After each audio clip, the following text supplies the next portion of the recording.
debate, the gentlewoman from Florida, Ms. Cammack, and a member opposed. Each will control 5 minutes. The chair recognizes the gentlewoman from Florida. Well, thank you, Mr. Speaker. I rise today in support of my amendment, which would restrict funds at the Department of Interior and related agencies from being used to finalize any rule or regulations that have an annual effect on the economy of $100 million or more. Under the current administration, the regulatory landscape has never been worse. Regulatory agencies within the Department of Interior have been able to exert an extraordinary amount of power and influence with very little oversight and very little authority to do so. My amendment seeks to change this by requiring that any major rule proposed by these agencies be approved by both houses of Congress before they can take effect. This means that the elected representatives of the American people here in the People's House would have a direct say in shaping the regulations that have a tremendous impact on our everyday lives, our natural resources, our public lands.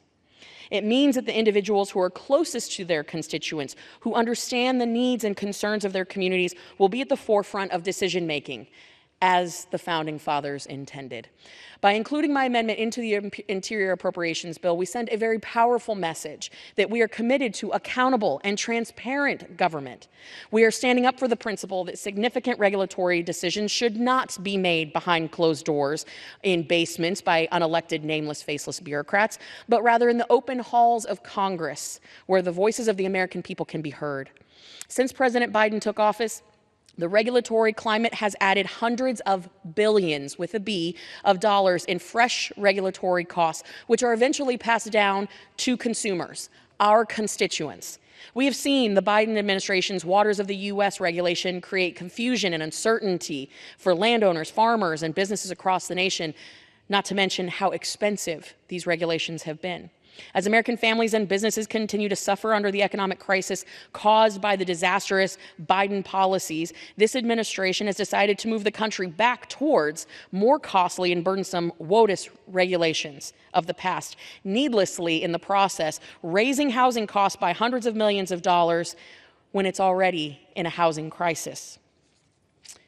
Under this administration, we have seen a proposed greenhouse gas emission standard for heavy-duty vehicles, directly impacting our nation's trucking and by forcing costly, unachievable mandates on enterprise fleets with thousands of trucks to small mom-and-pop family businesses.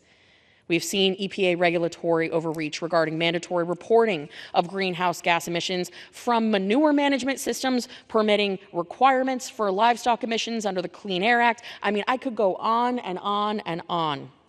It's clear that the overreach under this administration has been extreme, and it has gone too far. It's simple. Congress should have oversight over the EPA and other agencies like this, because this agency was established through executive action rather than explicit congressional authorization. Let me say that for the people in the back and for people at home. The EPA is not even a congressionally authorized agency, and yet we fund it.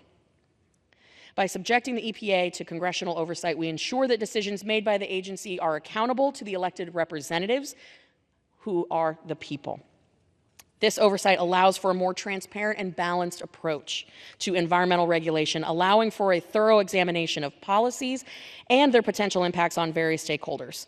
My amendment has the potential to reshape the way our government operates and ensure that the power of decision-making is in the hands of those who are elected to represent the interests of the American people. It's time that we become transparent, accountable to the people that we serve. And with that, Mr. Speaker, I reserve. Gentlelady reserves. For what purpose does the gentlewoman from Maine seek recognition? I claim time in opposition to this amendment. Gentlelady is recognized. Thank you. I just want to be clear. Congressional funding and inclusion in the annual appropriations bill is congressional oversight of the EPA. That's what Chairman Simpson and I and the other members of the committee do every year, and so there is oversight of the EPA, and it is congressionally authorized funding. We oppose this amendment, and I yield back my time. The lady yields. Mr. Speaker, how much time do I have remaining? 1 minute remaining. Thank you. Well, listen, I agree with my colleague on the other side of the aisle that we want to exert more transparency, more accountability.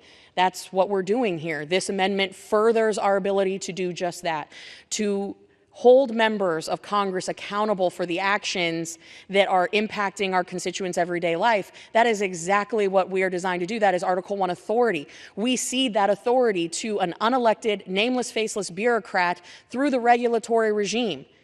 These agencies have run away with their rulemaking authority that Congress has very little power to roll back or claw back. So this amendment is a common sense amendment. Earlier this year, the same language was passed bipartisanly. So there is no excuse as to why both Republicans and Democrats cannot support this common sense, accountable, transparent measure on behalf of the American people. With that, I reserve.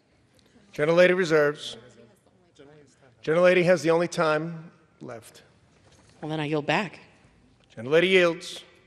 The question is on the amendment offered by the gentlewoman from Florida. Those in favor say aye. Aye. Those opposed say no. In the opinion of the chair, the ayes have it. The amendment is agreed to.